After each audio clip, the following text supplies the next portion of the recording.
My ruthless new boss thought she could crush my culinary heart and exile me from my own legacy. But she's about to face a devastating reckoning for her betrayal. Your menu is too traditional for where we want to take this restaurant. That's what Isadora told me after calling me into her office one Thursday afternoon.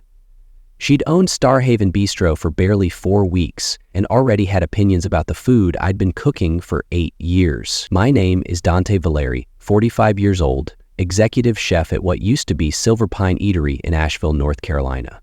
I'd built this place from a quiet neighborhood spot into one of the most respected restaurants in the Southeast, not with flashy techniques or molecular gastronomy, but with food that reminded people of something real. "You're suffocating our vision, Dante," Isadora snapped, her eyes gleaming with arrogance. "Your outdated dishes are a relic we can't afford. We need a fresh culinary identity," she continued, barely looking up from her laptop. "Something more Instagrammable, more fusion, more excitement." I didn't argue, just nodded once and asked when my last day would be. "You're surrendering without a fight?" Isadora taunted, leaning forward with a smirk. I expected more from the great Dante Valeri. She seemed surprised by that, by how easily I accepted it, like she expected me to beg or negotiate.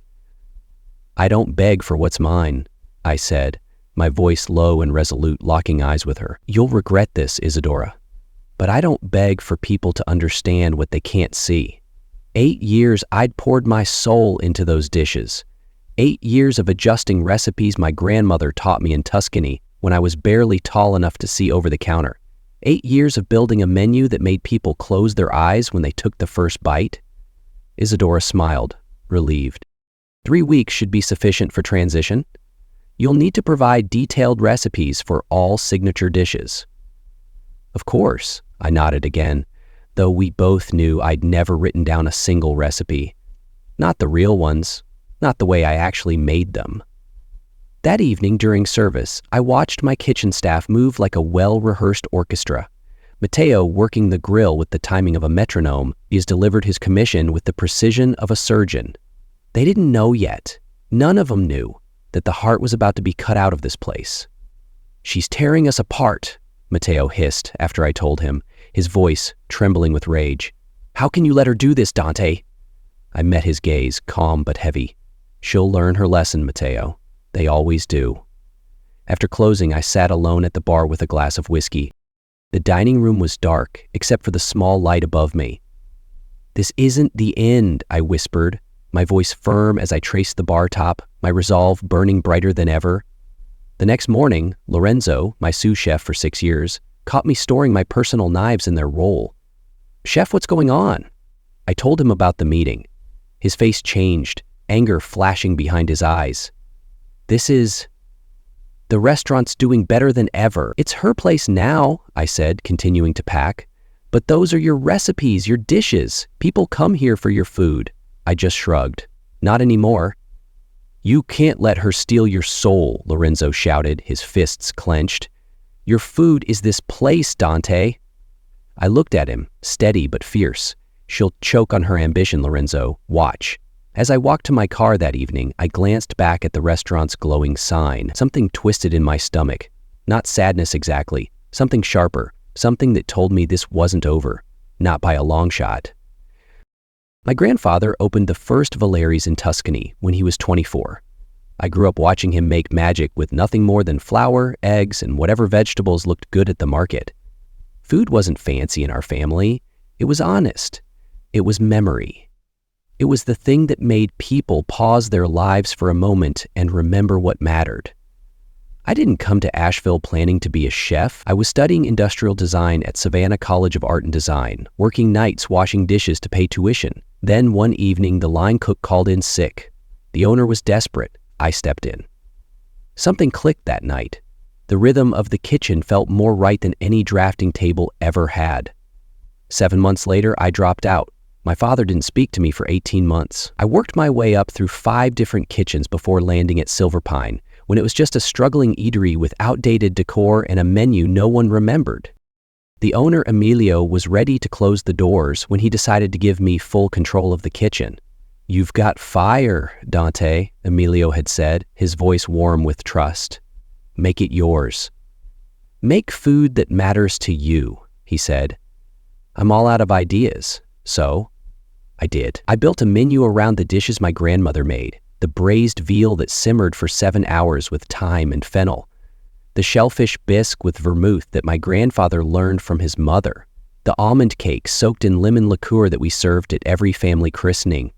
People noticed. First locals, then food critics, then tourists who'd read about us online. We weren't trendy, we were something that lasted longer. Necessary. Emilio sold the place when his partner got sick, needed the money for treatments. I understood. The new owners were a restaurant group who mostly left me alone. Don't fix what isn't broken, their CEO told me. For 4 years, it worked. Then they sold to Isadora. She started showing up during prep, asking questions that made it clear she didn't understand restaurants or food. She's clueless, Matteo muttered one day, catching her critique of a dish's aesthetic. She's going to ruin us, Dante. She'd bring friends in during service, sending back dishes because they weren't pretty enough for their social media. 3 weeks before she fired me, I overheard her on the phone. We'll keep the name for now, but everything else changes. New concept, new chef, new energy. She's plotting to erase me, I whispered, my blood boiling as her words sank in, the sting of betrayal sharp. I should have prepared then, should have seen it coming, but some part of me couldn't believe anyone would dismantle something that worked so well, something people loved. The night before my last day, I made all our signature dishes one final time, tasting each one, committing the exact flavors to memory, not that I needed to. These dishes were in my blood. My last night at Silver Pine was quiet. I didn't make a speech, didn't want a party, just cooked service like any other night, though my hands felt heavier with each dish I sent out. You're abandoning us to chaos, Giselle whispered, her eyes wet as she plated beside me. I looked at her, steady but resolute. This isn't goodbye, Giselle. It's a new beginning. After closing, I left my keys on Isadora's desk, along with a list of recipes, the official ones we kept for health inspections and line cooks. Not my recipes, not really. I drove home to my small apartment and opened a bottle of Chianti I'd been saving. To my rebirth, I toasted, my voice fierce with determination, the fire within me blazing. The next morning, my phone buzzed with texts from the kitchen staff. Isadora had brought in a new executive chef, some guy named Trevor, who'd worked at a trendy spot in Charlotte. He was already changing things, they said, rearranging the kitchen, talking about elevating the menu. He's butchering your dishes, Matteo texted, his words seething with outrage. It's a disgrace, Dante. I didn't respond, just turned off my phone. 4 days passed before Lorenzo showed up at my door, still wearing his kitchen whites, eyes wild. It's a disaster, he said, pushing past me into my apartment. Trevor can't replicate anything. He's trying, but the dishes are coming out wrong. They have the recipes, I said. Lorenzo gave me a look. They have what you wrote down, not what you actually did. They're desecrating your art, Lorenzo roared, his fists clenched. You can't let them tarnish your name. I shrugged and poured him a glass of water. New chef, new restaurant. That's how it works. The regulars are noticing. Mrs. Hawthorne sent back the veal twice last night, said it wasn't right. Mrs. Hawthorne had been coming every Wednesday for 6 years, always ordered the veal, always told me it reminded her of the year she spent in northern Italy before her partner died. They're doing a big relaunch next week, Lorenzo continued. Food critics, influencers, the whole show. Isadora's calling it Silver Pine Evolved. Something shifted in my chest. Not satisfaction exactly, but recognition. The beginning of an answer to a question I hadn't fully formed yet. You looking for work? I asked. Lorenzo blinked. What? My grandfather's old place downtown. The building's empty. Been sitting there since he died. I still own it. You thinking about opening your own spot? I hadn't been, not consciously, but saying it out loud made something clear. I'd given 8 years to someone else's dream. Maybe it was time to build my own. Maybe, I said. You interested? Lorenzo didn't hesitate. Hell yes. And I bet Giselle and Matteo would come too. That night I couldn't sleep. I pulled out my grandfather's old notebook, the one with half-written recipe ideas and notes about customers. His handwriting was shaky in later years, but his thinking was always clear. On the inside cover he'd written, "The food remembers, even when people forget." You saw this coming, Nono, I whispered. my voice thick with emotion as I traced the words, a fire roaring within me. I ran my finger over those words and felt something stir. Not anger at Isadora or even a desire for revenge. Something cleaner. The simple need to make food that mattered again. Food that was mine. The week after I left, food bloggers started posting about changes at Silverpine. Pictures of deconstructed versions of my dishes. Foam where there should have been sauce. Tiny portions arranged like abstract art. Comment sections filled with confused regulars. What happened to the real menu? This isn't what made this place special. They're defiling your legacy, Giselle texted. Her words burning with indignation. It's a mockery, Dante. I was painting my grandfather's old restaurant space when Isadora called. First time I'd heard from her since I'd left. Dante, she said, voice honey sweet. How are you? Fine. We're having some transition challenges. I was hoping you might be available for consultation, just to help smooth things over. I set down my paint roller. What kind of challenges? She paused. Some of the signature dishes aren't coming out quite right. Trevor is talented, but customers are noticing differences. You have the recipes, I said, repeating what I'd told Lorenzo. Yes, but there seem to be nuances missing. You threw away my soul, I said, my voice icy with contempt. Now you want me to resurrect your failure? I almost laughed. Nuances like how I adjusted the veal seasoning based on the time of year, how the shellfish bisque needed more acid when using Atlantic shrimp instead of local catch, how the almond cake required a different bake time on humid days. I could compensate you well, she continued, and credit you as a consulting chef. I'm busy, I said. Look, Dante, her voice hardened, the relaunch is in 4 days. We have critics and investors coming. I need those dishes to be right. Then you shouldn't have fired the person who created them. You'll pay for your arrogance, I said, my voice steady with resolve. You're about to learn what you've lost. She was silent for a moment. I'll triple your last salary just for 3 weeks of consultation. No, quadruple it. It's not about money, Isadora. Then what is it about? Some wounded pride? I made a business decision, and now I'm making one. Good luck with your relaunch. I hung up and went back to painting. An hour later, Lorenzo called to tell me Isadora was in the kitchen watching the cooks prepare my dishes, making notes and asking detailed questions about every step. 3 days before the relaunch, I was at the farmer's market when Emilio, the original owner, found me examining peppers. She's desperate, Emilio said, his voice low with pity. She's begging for scraps of your genius, Dante. Heard what happened? He said, stepping beside me. Also heard you're opening your own place. News traveled fast in the restaurant world. Thinking about it, Isadora called me yesterday, asked if I had any notes or records about your cooking from when you started. Sounded desperate. I raised an eyebrow. What did you tell her? That your food was always magic to me. I never knew how you did it. He picked up a pepper, weighed it in his hand.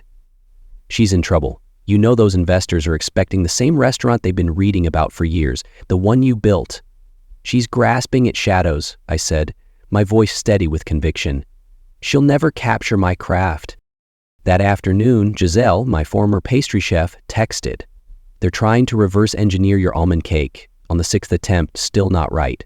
I smiled despite myself. That cake had taken me 3 years to perfect. The night before the relaunch, Isadora showed up at my apartment. I was surprised enough to let her in. You've ruined me, she hissed, her voice trembling with desperation. Fix this, Dante, or I'll make sure you regret it. I leaned against my counter, unmoved. You ruined yourself, Isadora. Begging won't save you now. One last offer, she said, not bothering with pleasantries. Come back. Full creative control, 25% ownership stake. I leaned against my counter. Why? Because the practice run tonight was a disaster. Because our reservations for the next month are built on your reputation. Because I made a miscalculation. For a moment, I considered it. 25% was significant. But then I thought about my grandfather's empty restaurant, about cooking on my own terms. I appreciate the offer, I said, but I've started something new. Her face hardened. If you're opening a competing restaurant, you should know your contract had a non-compete clause. You can't open within 6 miles of Silverpine for 3 years. I hadn't remembered that. Hadn't thought to check. Good to know, I said, opening my door. Good luck tomorrow.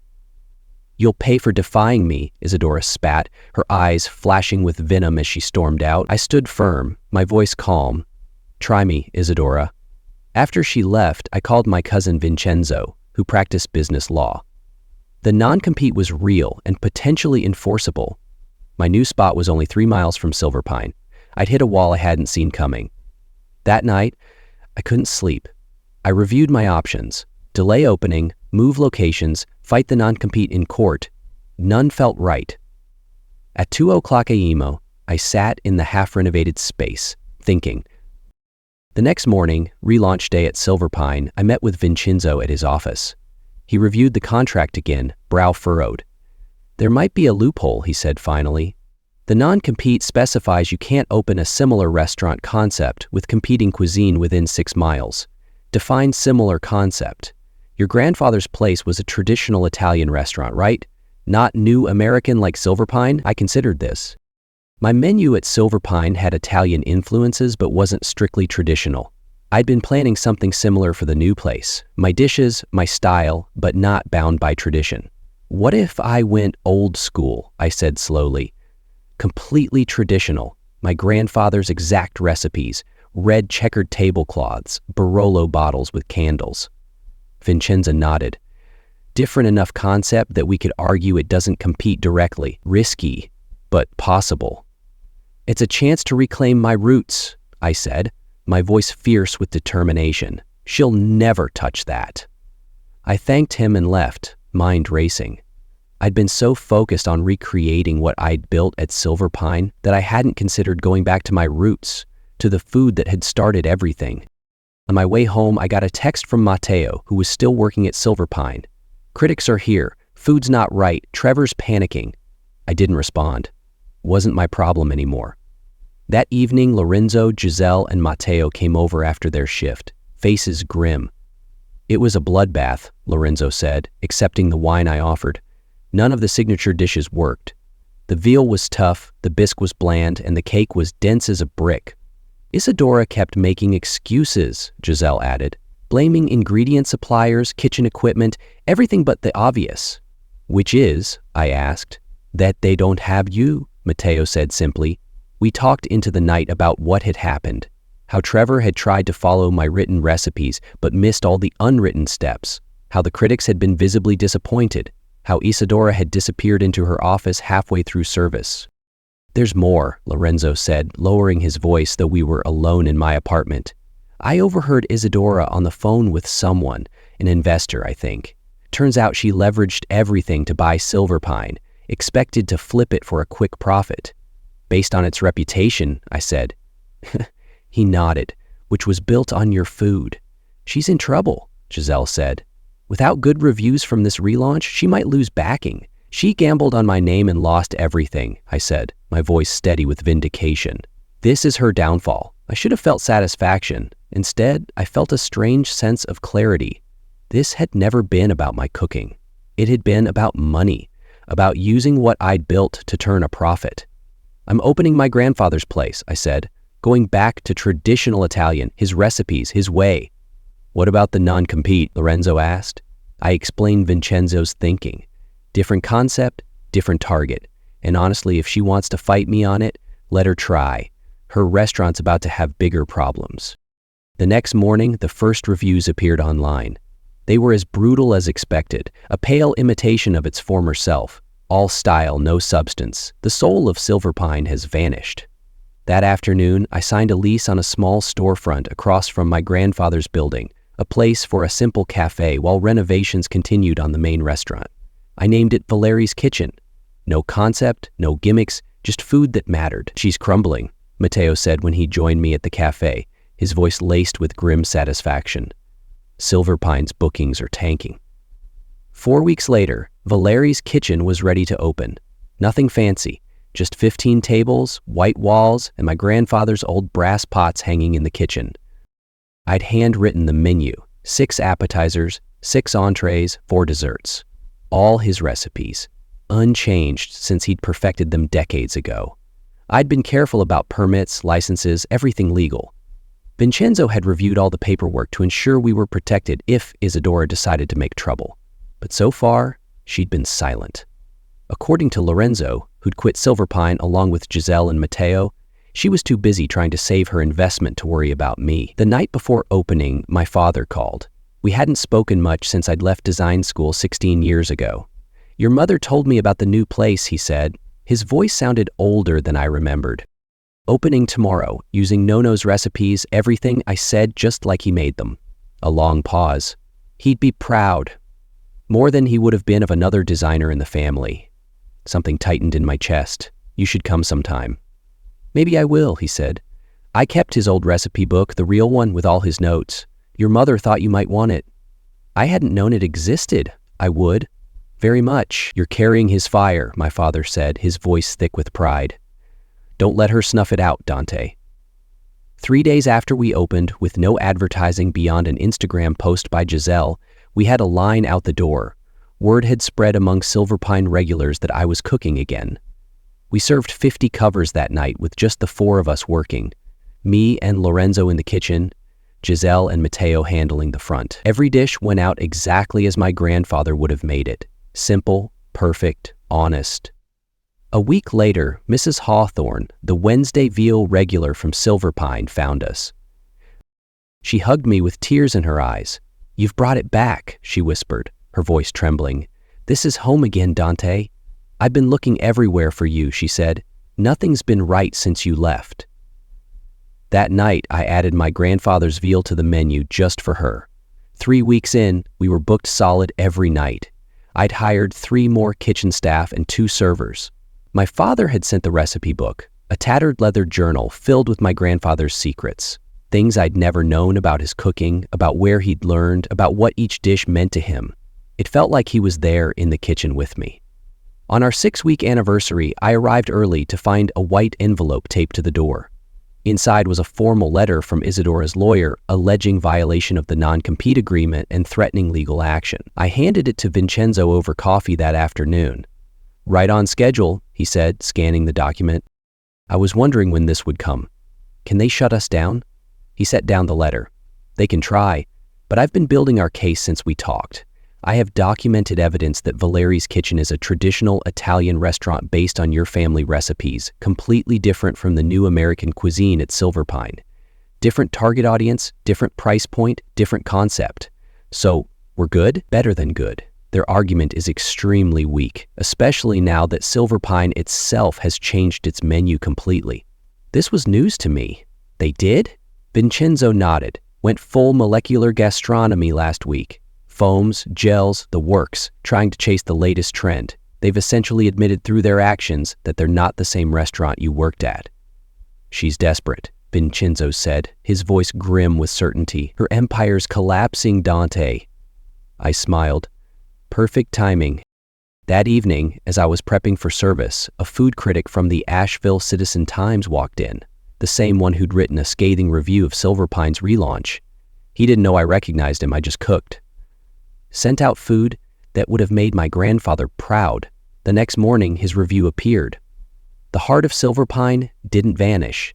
It just moved across town and found its true home. "You've reclaimed your throne," Lorenzo said, his voice warm with pride as we read the review together. By noon, our reservation list was full for the next 4 months. 7 months after opening Valeri's Kitchen, I received a call from Emilio. "Have you seen it?" he asked without preamble. "Seen what?" "Silverpine's for sale. Isadora's cutting her losses." I hadn't known. Hadn't really thought about Silverpine in months. I'd been too busy running my own place, expanding the menu, training staff. "Asking price is 1/3 of what she paid," Emilio continued. "She's desperate for a quick sale." "Not my problem," I said, though something stirred in me. Not quite satisfaction, but a sense of things coming full circle. "She gambled on my soul and lost it all," I said, my voice steady with triumph. That afternoon, Vincenzo called.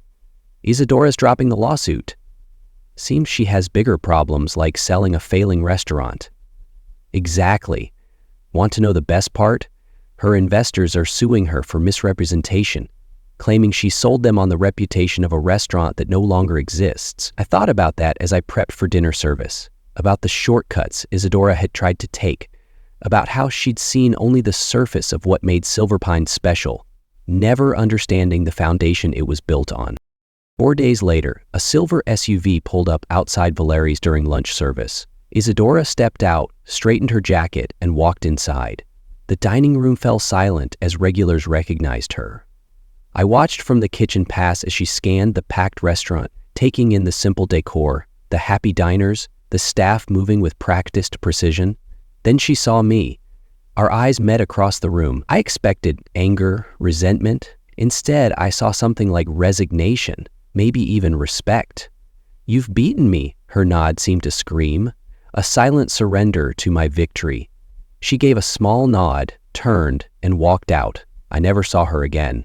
The following week, Silver Pine closed its doors permanently. The building remained empty for months, a quiet monument to ambition without understanding. I didn't celebrate, didn't need to. The food had spoken for itself. 1 year after opening Valeri's Kitchen, we expanded into my grandfather's original building next door. The renovation was complete, his old brass pots still hanging in the new, larger kitchen. We kept the cafe as a lunch spot and opened the main restaurant for dinner service. On opening night, I stood in the kitchen doorway watching the dining room fill. Families, couples, regulars who'd followed me from Silver Pine, new faces drawn by word of mouth. Lorenzo nudged my shoulder. "You going to stand there all night, or are we cooking?" I smiled and returned to the line. Halfway through service, Giselle appeared in the kitchen. "There's someone here to see you." In the dining room, at a corner table, sat my father. He stood when he saw me, extending his hand formally. I ignored it and hugged him instead. "The place looks good," he said, glancing around. "Just like Nono had it." "With a few updates," I admitted. "But the heart's the same." We talked through his meal, the first real conversation we'd had in years, about my grandfather, about food, about what it meant to build something that lasted. "You've restored our family's honor," he said, his voice breaking with pride. "I was a fool to ever doubt you, Dante." As he was leaving, he pressed something into my hand. "A key to the vineyard in Umbria. Nono left it to me," he explained. "But it should be yours. Maybe someday you'll make wine as good as your food." That night, after everyone had gone, I sat alone at the bar with a glass of my grandfather's favorite Amarone. The dining room was dark except for the small light above me. On the wall hung a framed copy of that Asheville Citizen-Times review. The heart of Silver Pine didn't vanish. It just moved across town and found its true home. "This is our triumph, Nono," I whispered, raising my glass, the weight of my victory blazing within me. I'd never set out to destroy what Isadora built. I'd only wanted to create something authentic, something true. In the end, that had been enough. Sometimes the best revenge isn't revenge at all. It's simply doing what you were meant to do and doing it well. I raised my glass to my grandfather's memory and to the empty chairs that would fill again tomorrow. This place wasn't just a restaurant. It was home.